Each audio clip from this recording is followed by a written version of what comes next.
मिथिला संगीत धाम पर अहाँ सबके स्वागत कर रहल छी। हम अमृता झा एकटा कोबर के गीत गाबि रहल छी। अहाँ सबके गीत नीक लागत तऽ लाइक कमेंट शेयर जरूर करब। जय मिथिला जय। लाल रंग कोबर गुलाब रंग है, हरियर रंग कोबर। लाल रंग कोबर गुलाब रंग है, हरियर रंग कोबर। ताही में ओछाओल सासु सब रंग पटिया, ताही में ओछाओल सासु सब रंग पटिया। सेज भारी फूल छिड़ियाल है, हरियर रंग कोबर।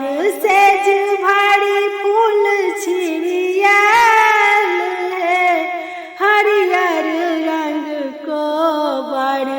ताही कोबर सुता गेला फल्ला है दुल्हा, ताही कोबर सुता गेला सुंदर दुल्हा। कन्या सुबे सुतु संग साथ है, हरियर रंग कोबर।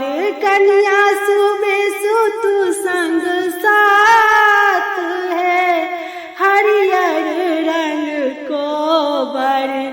घूरी सुतु फिरी सुतु कन्या है सुहबे, घूरी सुतु फिरी सुतु कन्या है सुहबे।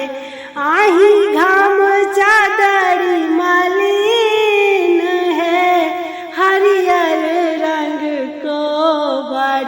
आही घाम चादरी मलिन है, हरियर रंग कोबर।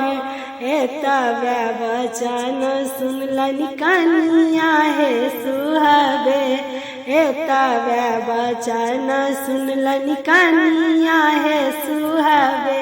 सेज छोड़ी भुइया लौटी जाई है, हरियर रंग कोबर।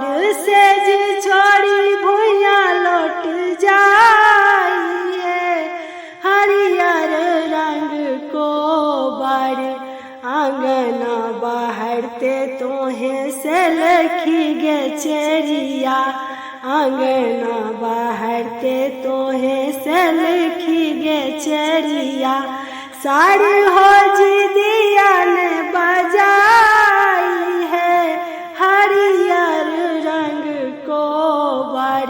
सर हो जी दिया ने बजाई है, हरियर रंग कोबर। आवतु सारा हो जी बैसती पलंग चढ़ी, आवतु सारा हो जी बैसतु पलंग चढ़ी। देख लिया ननदो चरित्र है, हरियर रंग कोबर। देख लिया ननदो चरित्र है, हरियर रंग कोबर।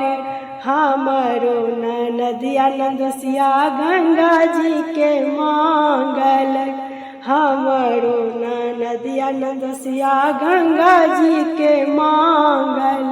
ओहो कोना सुनती कुबाल है, हरियर रंग कोबर। जुगे जुगे जीवथु सुंदर दुल्हा, कन्या सुबे के